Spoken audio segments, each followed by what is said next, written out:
game. So, of course, looking at the Crown Prince himself, we know that he's been in talks with Netanyahu in the past while. They seem buddy-buddy, and this project could move these things forward. Now, talking about this project, MBS has made it very clear that he wants to see Saudi Arabia change. He wants to move away from oil to high tech, and this city would be exactly that. It will be high tech, and with that, of course, you need manpower to work in high tech. So he wants to put some of this money forward towards that as well, so that they can actually train people to be working in this new industry that they bring. This is completely in line with Vision 2030.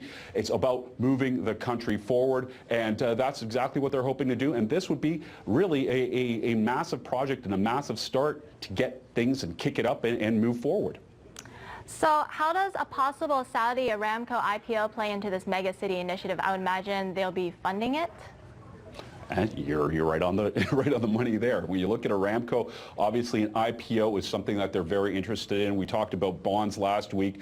They made a lot more money than they thought they would with their debt bonds. IPO, we're looking possibly 2020. So money moving forward in that direction, and they want to use that money to invest in their future. And that's a big move on the Saudi plan. It would be a kickstart. You can use this massive amount of money. It surely would happen. If Aramco goes IPO, we know people are going to invest. We saw that with the debt bonds. We saw that bankers really don't care about a reputation that Saudi Arabia has. And something like this can actually change that reputation if they keep moving in the right direction. So, you know, bankers have short-term memories. The rest of us maybe not so much.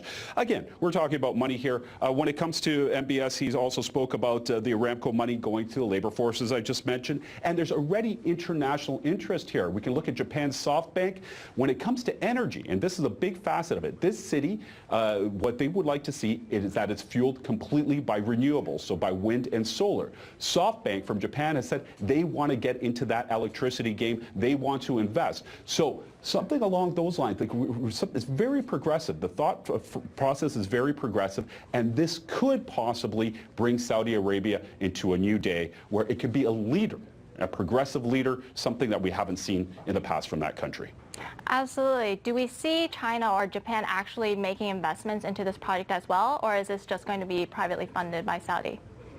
Well, look, like as I just mentioned, Japan is, the SoftBank is into it. And it really, okay, I mean, you look at it, who's going to be funding? It's going to be international interest. If this thing kicks off the way it's going to kick off, if there's $500 billion, you're going to see international interest from it. You're probably going to see interest from the U.S. You'll see interest from U.S. banks. China's got its hands in everywhere. It's a smart country, the way they're working. We know about the plan, the road and belt, all the way into Europe. So, I mean, this is something that could be interesting to a lot more than just Japanese investors in the bigger picture. Absolutely. Thank you so much, Alex, for your time. Appreciate having you here. Thank you. Thanks.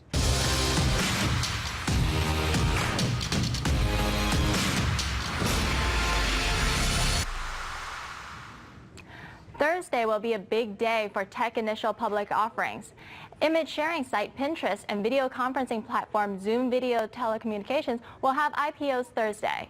In Pinterest's initial filing, they had planned to sell 75 million shares between $15 and $17 a share, with a total